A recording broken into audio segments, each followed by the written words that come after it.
አመት ያን ትዳር አጥቼዋለሁ። በዚህ በሩታ ባለሁበት ወቅት ማለት ነው።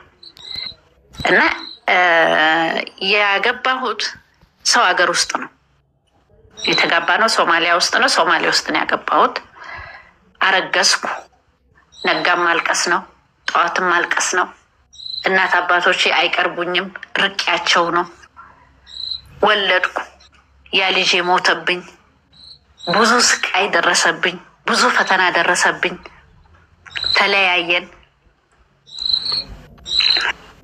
አስታረቁን። አረገዝኩ ሁለተኛ። እንደገና ሳረግዝ ተጣላን። ጥዬው ሄድኩ። የሆነች አሮጊት እንደ እናት ሆነችኝ። እሷ ጉያ ስር መተኛት ጀመርኩ። መውለጃዬ ሲደርስ የአገር ሽማግሌ ተሰበሰበ። ተመለስኩ፣ ገባው፣ ወለድኩ። ስራ ጀመርኩ። ምግብ ቤት ነበረኝ። እየሰራው ያለ ጓደኞች፣ ሴቶች ጓደኞች ነበሩኝ። ትዳሬን ተቀማው። ልጆቼን ጥዬ በርሬ እንደ እብድ እንደወጣ ሆንኩ። ሳልመለስ ቀረው። ተሰድጄ ከዛ ከልጆቼ አይናቸውን ሳላይ ጥዬ መጣው። የመን ተቀመጥኩ። የመን ታመምኩ። ሆስፒታል ገባው። ሆዴ ሰው መድኃኒት አብልተውኝ ሆዴ ውስጥ እባብ ሆኖ ተገኘ። ኦፕሬሽን ተደረኩ። ወጣው። ሁለተኛ ትዳር ገባው። ሁለተኛ ትዳር ስገባ ደግሞ እንደዛው ምንም አልተቀየረም ጸባይ። ሳረግዝ አልፈልግም። ወንድ የሚባል ያስጠላኛል። መነጫነጭ ነው በቃ። ከዛ ጥሎኝ ሄደ። ወለድኩ። የየመን ኑሮ እንግዲህ ምን ብዬ ልንገርሽ። የመን ስወልድ ልጄን ቤት ውስጥ ዘግቼበት ነው ሰው ቤት እየሄድኩ እየሰራው ማስተዳድረው። ያ ልጄ አደገ። አልሐምዱሊላህ እየተንፋቀቀ በሩ ስር ይገባል። ዝናብ ይዘንባል። ሲል የ3 አመት ልጅ ሆነልኝ። ክብሪት ረስቼ እሄዳለሁ። መጋረጃውን ሁላ ቀጣጥሎ ሳይሞትብኝ አገኘው። ደረስኩበት። ብዙ ስቃይ ነው ያገኘሁት። እኔ አሁን ለሩታ ማዝ ነው ወደ ነፍሷ ወደ ራሷ ትመለስ ምለው ልጅ ለብቻ ለማሳደግ በጣም ስቃይ ነው ውዶቼ። ወላሂ እኔ ያየሁትን ፈተና ብነግራችሁ ሌላ ነው። አሁን ያ ልጄ አሁን ውትድርና ለኢትዮጵያ ውትድርና ደርሶ ኢትዮጵያ እንዲማር ባስገባው አሁን ተወስዶ ያው አማራ ክልል ነው ያለው። ወስደውት ማለት ነው ያ ልጅ ማለት ነው የተሰቃየውበት። ሁለተኛው ልጄ ዘግቼበት ሲሄድ 3-4 ወጦ መትቼለት ነው የሚሄደው። 12 ሰዓት ሄጄ 12 ሰዓት ከምሽቱ ነው የምመለሰው። የመን እንግዲህ ተመላላሽ ስራ ነው የምሰራው። አባቱ ያችንም ሲል ዞር ብሎ አያየኝም። ታመመብኝ። ኩፉኝ ያዘችብኝ። የቤት ኪራይ መከፍል አጣሁ። እምበላ መጠጣ አጣሁ። ያለኝን ሸጥኩ። ልጄን ይዤ ጎዳና ላይ አዳምጡኝ። ልጄን ይዤ ጎዳና ላይ ወጣሁ። የመን የዩኒሲር የቤት ኪራይ ትከፍላለች ብለው ሄድን። አንደኛ የዩኒሲር ርቀት አለኝ ሙሉ 2 ኢቃማ ነው ያለኝ በሶማሌና በኢትዮጵያ። አንድ ቀን ቆሜ የቤት ኪራይ ወይም ቸግሮኛል ብዬ ጠይቄ አላውቅም። የእርዳታ ድርጅት ለምን ከኔ የባሱትን ማያቸው እዛ ሲሄድ ልጄን ይዤ ወደኋላ ተመልሼ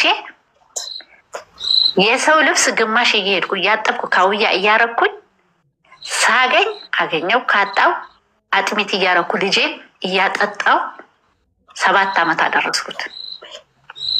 7 አመት አደርሰው እርጉዞኝ ጥሎኝ ሄደው ሰውዬ 7 አመት ሲደርስ እንደኔ የኔ ቢጤ ደግሞ አለች የመን ውስጥ።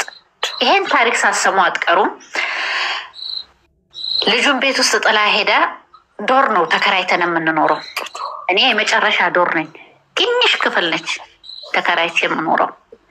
እዛ ተከራይቼ ያለሁኝ ከኔ በላይ ያለው ዶር ደግሞ ልጆቹን ጥላባት አንድ ደግሞ እሷም 5 ልጆች ጥላ ባሏ ላይ ሄዳለች። አንዷ ደግሞ ከባሏ ጋር ያለችው እቺ ከባሏ ጋር ያለችው ታሪም ነው የሚሰራው። የታሪም ቡቱቱ ቤት ሁሉ ተሰብስቦ ልጁን ጫት ሊገዛ ልጁን ቤት ውስጥ ይተውልሽና የቀራሄ ሲጋራ የሚለኩስበትን አስቀምጦ ይሄዳል። ልጁ የ3 ዓመት ልጅ ነው። እንግዲህ 3 ዶር ነው የተቃጠለው የዛለት። ያ ልጅ በህይወት አልተረፈም። ስመጣ ተደውሎልኝ ካለ ጫማን የመጣው ልጄ የመጨረሻ ቤት ነው። እንዳጋጣሚ ልጆች ነበሩ መኪና የሚያጥቡት መጥተው በሩን ሰብረው አወጡልኝ። የሌላውንም ቤት እንደዛ በዛ የተነሳ ከዛ ሰፈር ለቀቀን።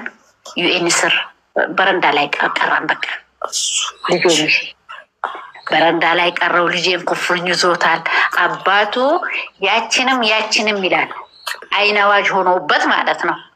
የታሪፍ ሰራተኞች ወንድ ሲባል አይን አዋጅ እቺም ቆንጆ ነች፣ እቺም ቆንጆ ነች። እቺ ትላንትና ቆንጆ ነበርኩ ዛሬ ወለድኩ፣ ልጅ ታሞብኛል፣ የኔ ልጅ ነው ብሎ ዞር አላለም። ያን ልጄን እንደዛ ተሰቃይቼ አሳድጌው አልሐምዱሊላህ ረብል ዓለሚን ተሻለው። ቤት ተከራየው። እንደዛ እያለ ቤት ተከራይቼ ስራ አግኝቼ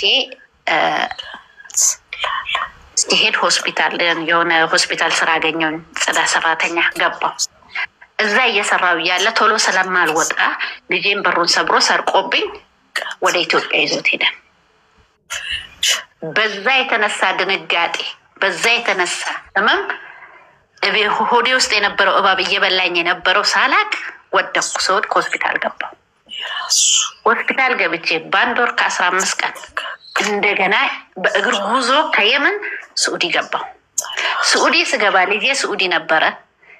ሳዑዲ መግባቴን ሲያቅ እንደገና ወደ ኢትዮጵያ አሸሸው። በዛ የተነሳ እዚሁ ቀረው። ልጄንም ያው እንግዲህ ለውትድርና ደረሰ እና ትክክል ወንድ ልጅ ስሜቱን ብቻ ነው የሚያዳምጠው እንጂ አንዳንድ ደግሞ ፈጣሪን የሚፈራ ትዳር የሚፈልግ የወጣትነቱን አይምሮ ወይም የወጣትነቱን ስሜት የማያዳምጥ ትዳር ፈልጎ ካንቺ ጋር የሚኖር የሚያስተዳድር አንዳንዱ ነው። እንደ ዶሮ ሰው የለም። አሁን ሁለቱን ያጣመራቸው እህቶች አሁን ሁለቱን ያጣመራቸው ፈጣሪ ነው።